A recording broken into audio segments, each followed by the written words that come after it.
Should have got more water. Good evening. Celtic managed to win a game 4-0 at home at Celtic Park, but it came with a little bit of, well, there was ups and downs in the games, wasn't there? A certain player who a lot of Celtic fans are a lot of yous feeling a bit, maybe shouldn't say that Tierney's done, because what a strike by Kieran Tierney. In fact, let's do a poll.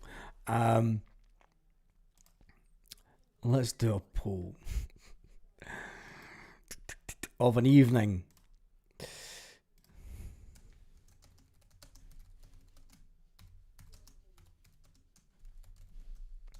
After his fantastic strike, it was a certain Kieran Tierney strike. Do you think that KT is done?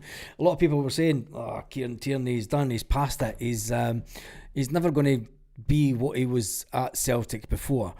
But that strike was rolling back the years. And it has just been a fitness thing with Kieran Tierney.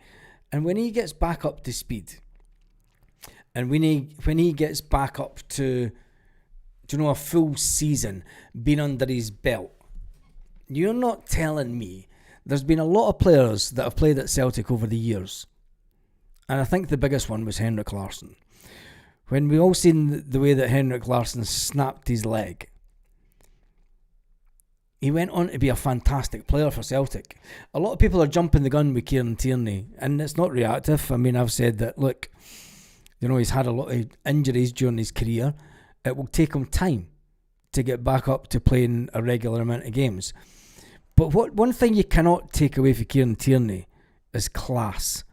And that ball, as soon as it left his boot, was only going one place, and that was the back of the net.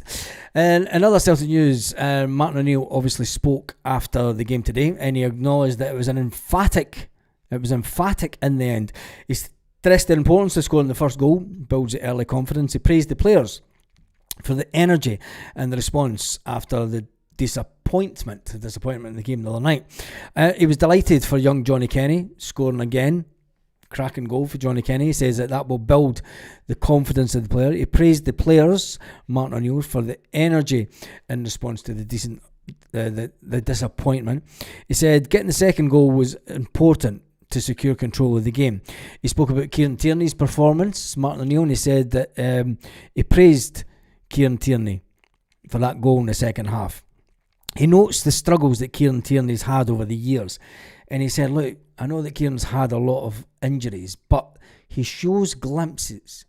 He shows that if he hadn't had those injuries, the heights that he could have got to in the game would have been phenomenal. There is no disputing that Kieran Tierney has been held back by numerous injuries over the years, and I think that we all agree that if Kieran Tierney had managed to stay injury-free over the years at Arsenal, and he had a run like he did for Celtic, there's no way, not a chance on hell, would Kieran Tierney be pulling on the Celtic shirt right now. Not a chance. It would be another couple of years away. It would be 3 years away at least, minimum, 3 or 4. Spoke about Daizen Maeda. Daizen Maeda's working hard. He says that in the world of goal scoring is a delight to watch. He said he's got his reward before heading off on international duty, and it's another time. This season's been horrendous with international duty breaks. There was an international duty break in September, October, November, and now in December. All the international football is doing is breaking up the league system and letting teams get a good run. But then again, good teams go on a run no matter what. Hearts' good run came to an end today, I believe. He spoke about his own future. And he said that he was unsure if he'd return after an international break. He says, it's going to take me a few days to reflect of a whirlwind of a time. I'm going to sit in a darkened room. And he says, it doesn't matter. Whatever happens over the next 2 weeks, I've had the time of my life. Speaks like a man that knows that there's things going on in the background. And Martin O'Neill would never come out and say, Martin O'Neill's not a grass, and he's not going to throw anybody under a bus. Kieran Tierney spoke after the game as well as Austin Trusty. He admitted that the team's disappointment of Thursday night. He says he praised today's energy, the goals, and ultimately the clean sheet. It was brilliant from the team as a whole. There was glimpses of the way that we should be playing. Austin Trusty had a good performance. Kieran Tierney scoring his first goal since he came back was a mix of joy and anger, clearly emotional, but it's been meaningful after the setbacks that he's had. Austin Trusty says it's been a busy run of games. He said, I was brought back under Martin O'Neill. He's credited the staff and the backroom staff, the new backroom staff, for helping his performance, and he's looking forward to playing for his national team as a dream come true. That's all we need. It's fucking him to go and play for the international team and go and get injured. He says that is a chance to stay sharp before returning, and that's the way that we should look at it, as long as he doesn't come back injured. He was awarded man of the match after the game, and he accepted it humbly, to say the least. I think he was quite humble in the fact that he was man of the match. After the game on Thursday, we needed a game like this. We needed to score goals. When you look at the league table, Celtic today have kind of jumped into a bit of Hearts' goal difference. Hearts have still scored 29 goals for. Let me just change screens. We'll just get it on this one. Show you the league table. Hearts are still top of the table. I believe that Hearts should have had numerous calls against them today. Celtic have cut into their lead at the top of the table. We are sitting on 23 points. They are sitting on 30. We still have a game in hand. If we win our game in hand, it takes us within fighting distance. The fight back is on. And Will Martin O'Neill will be here to complete the fight back till the end of the season. Will Martin O'Neill be relieved of his duties within the next fortnight? Whatever happens, Hibernian are in third place on 18 points. They've got a better goal difference than the Rangers, who are in fourth position on 18 points. Falkirk are now in 16th place. Motherwell are in 15th. Dundee United are on 14. Aberdeen on 11. St Mirren on 10. Kilmarnock on 10. Dundee on 9. And Livingston on 8. I did say that it was looking likely that Dundee and Livingston would be the whipping boys of the season, and I still stand by that. So let me get your thoughts on the game today. Let me just change that screen back, because that's a story that we want to cover in a couple of minutes or so, and not straight away. My throat is killing me. I could never have done a watch along today. Martin O'Neill, was he dropping hints? Was he dropping hints by saying, I've had the time of my life as Celtic boss? It was a hammer in a Kilmarnock. There was no other way to look at it. Martin O'Neill asked about the managerial situation. He said he generally doesn't know what's going to happen. It's a fortnight. A fortnight in my life seems a really long time, because it was just a fortnight ago, a fortnight today, that Martin O'Neill sat and watched Celtic on the telly getting beat by Hearts. And what happened tomorrow, Monday, 2 weeks ago, was unthinkable in Martin O'Neill's eyes, because Martin O'Neill, after going out for a coffee in London, got a phone call from Dermot Desmond, and the rest, they say, is history. Will this be the quickest 2 week period? And if the party is over, I hope it's not. There's one part of me hopes that it's not over. There's another part of me within the realism that we need to move forward as a club. We need to get in a new manager. We need to be forward thinking, and it's something that the club hasn't been for a lot of time. Opinion on Hash Shitty today. I'll leave that to some of you people in the comments first, because my throat's never going to last more than half an hour on this one today. Hearts dropped more points since they played us than they got from us, says Gav boy, if that hearts will crumble. Yeah, it's starting to look like it. Martin O'Neill was taking us from Honda Civic to Honda Prelude. Fuck's sake. Oh, he's not taking us to a Honda Prelude. Come on.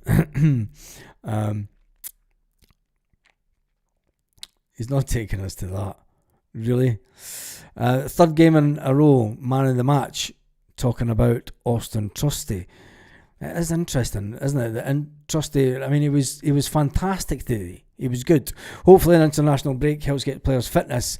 We know that we have a block of games to win. Well, there's breaking news tonight when it comes to the Celtic players. There's 2 Celtic players now going for surgery on Tuesday. And one of them is Alistair Johnston, unfortunately. Also today we had another player go off with a hamstring injury, Marcelo Sarachi. Callum Osmond, and the fact that Callum Osmond and Alistair Johnston are going back, well, Alistair Johnston, I don't think Alistair Johnston had surgery. Does that rule them out until the end of the season? I think so. I mean, we're the 9th of November now. Hamstring injury, you're looking at 3 months. Can we get them back for the end of March? Cameron Carter-Vickers coming back then.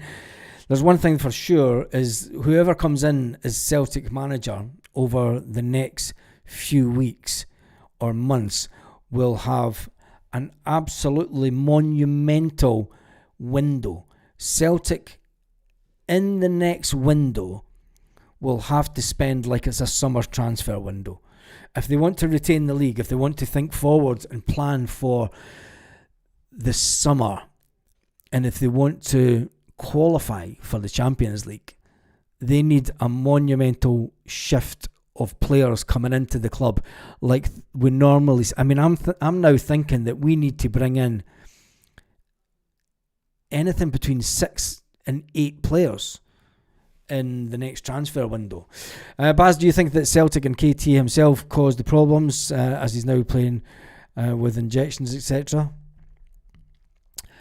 When you look at what Martin O'Neill said about Callum Osmond, and he said about not bringing Callum Osmond back, Martin O'Neill's long enough in the tooth, and he knows and he speaks to enough football people, and he's followed Kieran Tierney's career right the way through.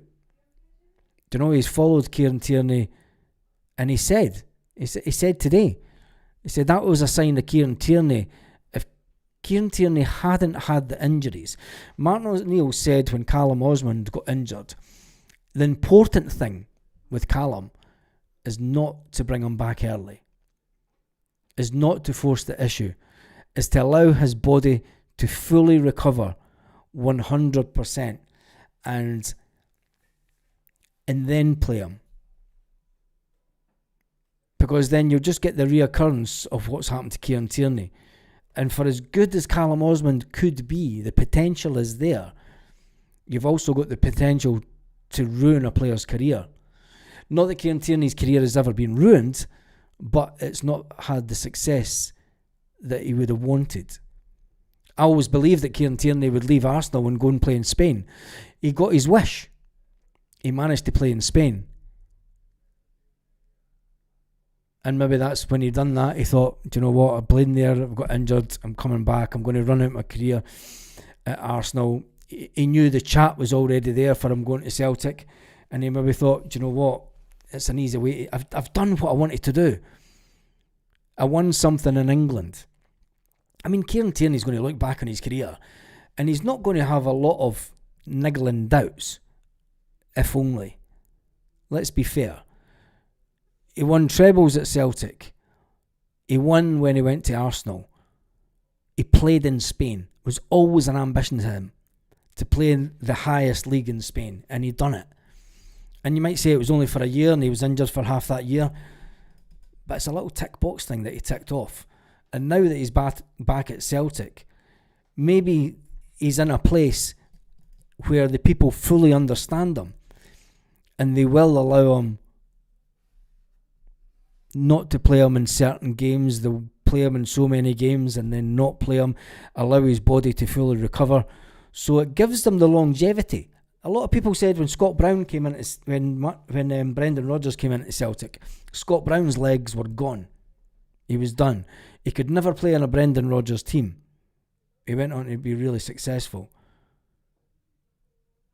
I think that Kieran Tierney's still got a lot of years left in him. The fact that he came in on a 5-year contract, as it stands just now, he's got 4.5 years left on that contract.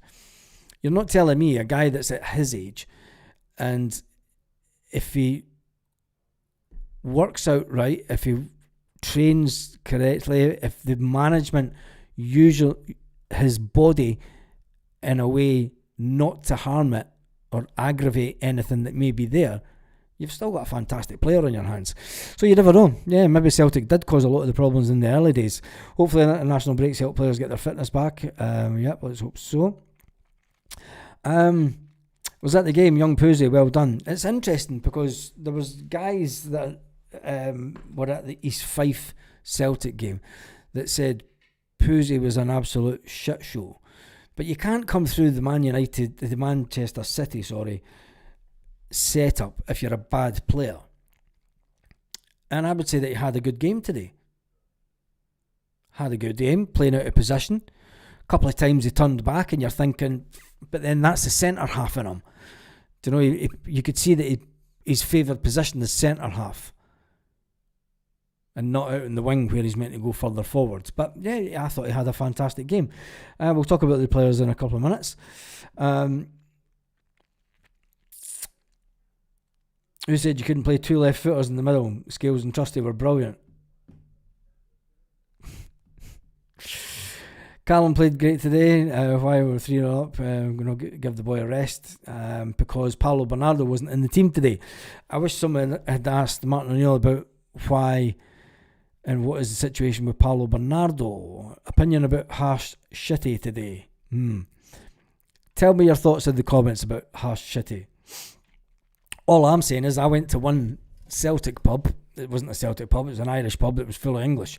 They were watching 2 English games, and then there was 4 old geezers at the end of the bar ended up watching a Celtic game on a little telly.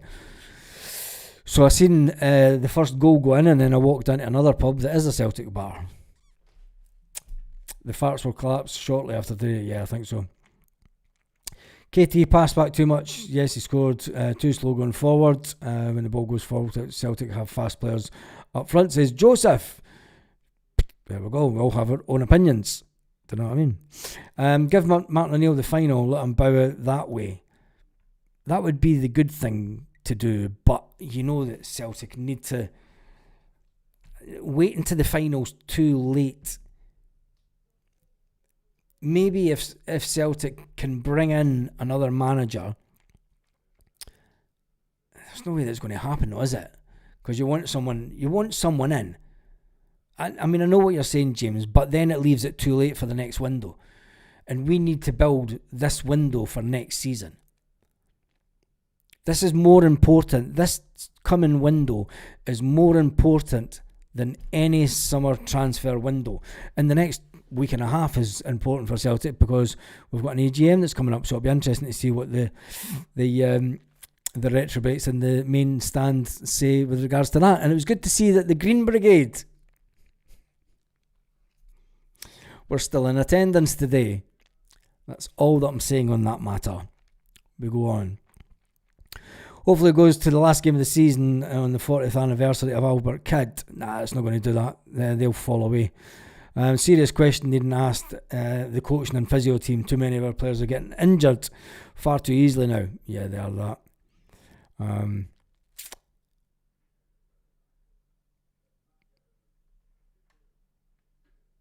Just jumping through some of these comments. AJ, the end of February return training, and that's what's estimated recovery timeline. Well, even though he's going in for an operation on Tuesday, that seems awfully quick from an operation. Just saying.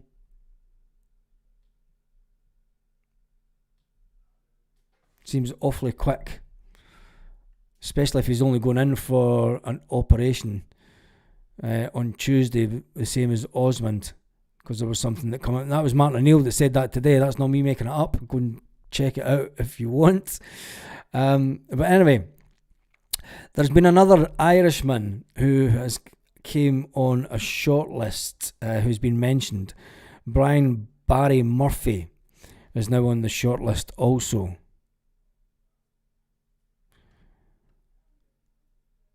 Cardiff City coach, man. He reached the quarterfinals of the Carabao Cup, and he had a spell in charge of Rochdale, 2019 to 21. Before spending, this is the fucking, before spending time at, guess where? The Manchester City youth setup.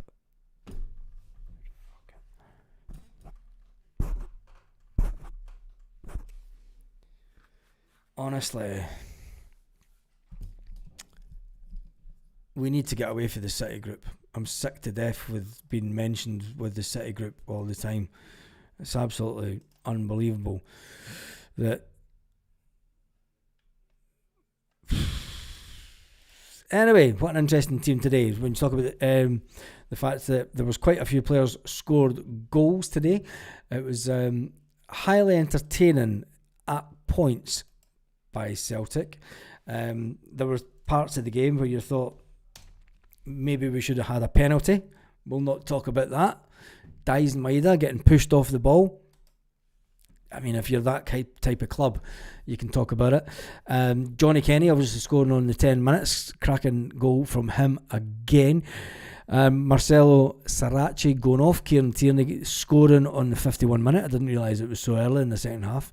Dies Maida scoring on the 85th. And Arne Engels with the penalty late on.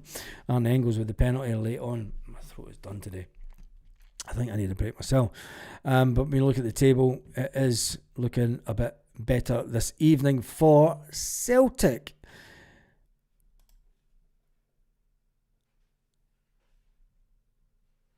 Martin O'Neill said tonight they had to wait a while for the hamstring to get a clear picture on it, but the scans have shown a tear. Osmond and Johnston are having surgery on Tuesday, so they are going to be out for a long time.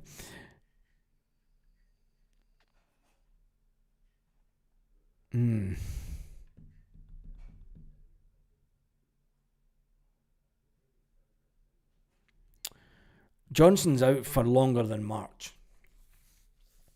If he's getting, I mean, we all accepted the fact that Callum Osmond is out injured for such a long time, but for Alistair Johnston to go under the knife on Tuesday, I mean, I know it'll be keyhole surgery, but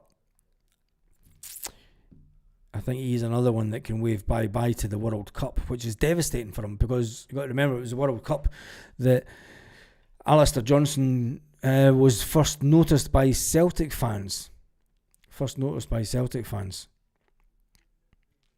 Celtic aren't due to play again until the 22nd of November. The hierarchy could use that time to appoint a new manager. Martin O'Neill said that he's no closer to be known if he would be in charge for the next game against St Mirren. He says he's no idea. He says, like, he's hiding in the darkened cupboard. Saying that he's had the time of his life so far. The time of his life. Kieran Tierney scores his first goal since returning to Celtic. Johnny Kenny, Dies Maida and Arne Engels made it look like an easy game this afternoon. But there's one thing that for sure, it did bring the smile back on some of the players' faces. When you look at Trusty, when you look at Kieran's mate and captain, Tenecty and Trusty, all smiles for him, and Kieran Tierney like, things can only get better. Anyway, that is me done and dusted for the night, because my throat is absolutely killing me and I'll need to get on live again tomorrow morning. Is it the end of the road for Martin O'Neill? Or will Celtic fans be singing "We'll Be Together Again" in a few weeks' time? On that note, have an absolutely fantastic day, Celtic fans, wherever you are. Or could we be the Nancy boys in green and white? James Quinn says, if you could pick any manager, who would you pick? I nailed my colours to the mast a few weeks ago. well, a week ago. Certain manager that plays out of Ipswich. Anyway, that's me done and dusted for the night. Big shout out to Des and everyone else in the community. Have a fantastic evening, Celtic fans, wherever you are, all around the world.